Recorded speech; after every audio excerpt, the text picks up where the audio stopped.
ஒரு நாளும் உனை மறவாத இனிதான வரம் வேண்டும்.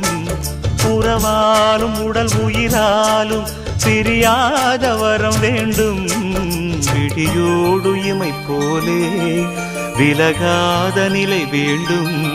இணையான இளமானே துணையான இளமானே, இணையான இளமானே துணையான இளமானே.